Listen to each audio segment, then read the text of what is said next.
Because while I'm sure that Mr. Kemp is a good and honorable and sincere man, and I mean that, I have absolutely no doubts of that, that's not enough. And in spite of all the good things that he said, those aren't enough. Because for the last 8 years, I've been listening to honorable and sincere people telling me a number of things. Like it'll be good for America if we deregulate, if we stop controlling those corporations, because then everything will move smoothly. And what moved smoothly was $300 billion through the fingers of the people that run the S&Ls. And now we got to pay for it. And now we remember why we wanted to control wealthy and powerful people and corporations, because when we don't, their greed takes over and we suffer. And I remember all those honorable people that were telling us that if we just cut the taxes, it would raise all of those ships. In fact, what it's done is sunk the economy. But they were honorable people, and they were sincere.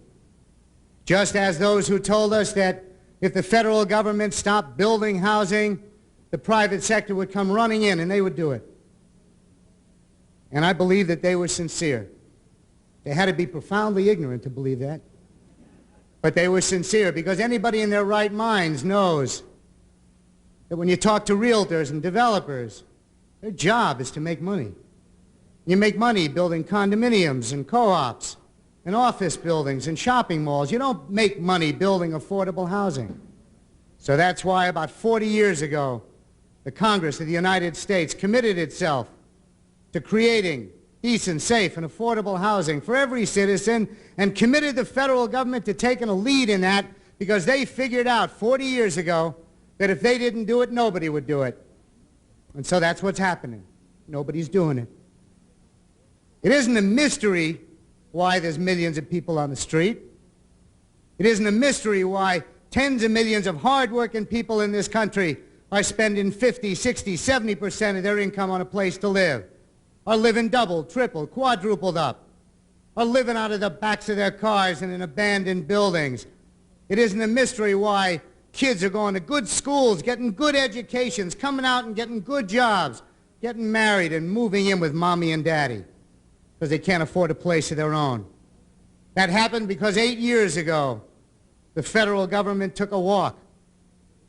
They cut 80% out of the housing budget. What would happen if you lost 80% of your income tomorrow? What would it do to you? Any of you, and I don't care what you make. That's exactly what it did to housing. What do you think would happen if the federal government cut 80% out of the federal highway budget? What would happen is every time you left this town in 5 years, you'd be driving on a dirt road. Because there's nobody, not local governments, not state governments, not private sector, that's going to maintain the highways. And there ain't nobody other than the federal government that's got the money to make sure that every human being in this society has a decent place to call home at a price they can afford. I didn't hear a goddamn word from Mr. Kemp about money. And I've been waiting for him and his boss to start talking about money, because I don't do well with locker room talks, because I got to go back to the largest shelter in the United States, and I got to look at 1,400 human beings who are busting their asses to try and get out of that place and to live with some degree of dignity, and they can't afford a place to live because it costs money to build places to live. In spite of all of that nice rhetoric, and in spite of the fact that I believe Mr. Kemp is sincere and a decent man, the first budget that Mr. Kemp and Mr. Bush introduced contained less money for housing than the last budget that was introduced by Mr. Reagan. $25 billion a year has been cut out of housing out of a lousy $32 billion. And if it sounds like I'm throwing around big numbers, of course I am. I live in Washington, where all they deal with is big numbers. $25 billion a year is gone, and Mr. Bush and Mr. Kemp wanted to cut it by another $2 billion.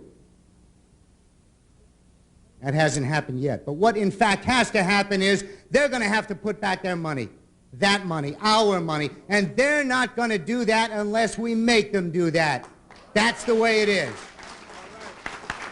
And you can have all the good rhetoric And you can crack all those doors open a little bit and invite people to come walking in, but unless we walk out of there with money in our pockets, we got nothing. What does it say? A handful of gimme and a pocket full of nothing. That's what we got.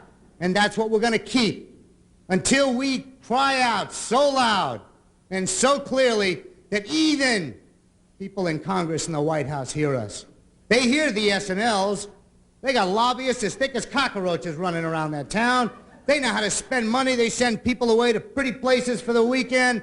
They know how to make sure that their issue and their concern is right up there on the national agenda. But when we talk to people in Congress and in the administration, when folks talk to Mr. Kemp about putting back the $25 billion that was cut out of the budget, they'll tell you there ain't no money. And when we ask them to put that money back, they'll say, where do you suggest we get it? And we say, we'll just get it from the same place you got the $166 billion to bail out the S&Ls. I don't know where the hell you got that, but wherever you got that, get another 25. All right.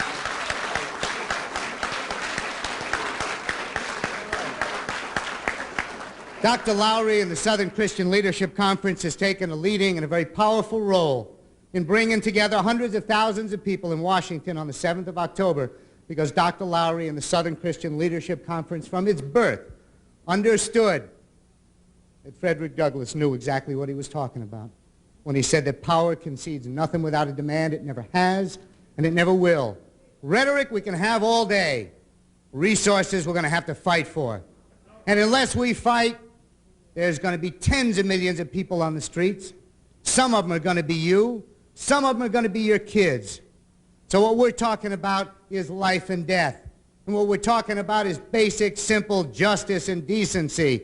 And until people like Mr. Kemp and Mr. Bush and some other folks start talking in real terms about real dollars and real housing, as far as I'm concerned, they don't have a lot to say. So I strongly encourage you to remember that if there's going to be justice in housing, if there's going to be health care, if there's going to be daycare, if there's going to be assistance to older folks or disabled people or women and children, if there's going to be any of that, it's because we stood up and we fought for it. It don't come easy. It don't come cheap. It never has. It never will. I said the last time, a couple of years ago, when I was at another SCLC convention, that you all, the example that you set by putting yourselves in front of those cracker sheriffs, facing down dogs and hoses, getting beaten and thrown into trucks and taken to prisons and taken out in the middle of the night and shot and buried in rock piles. The example that you set for me when I was a kid growing up made me understand that if there was going to be justice, it was because people fought for it, and if I was to be a good citizen and a decent human being and a creature of God, I would have to be part of that battle. Don't forget, open doors are not enough. It's open pocketbooks that make the difference. God bless you. Thank you for letting me be here.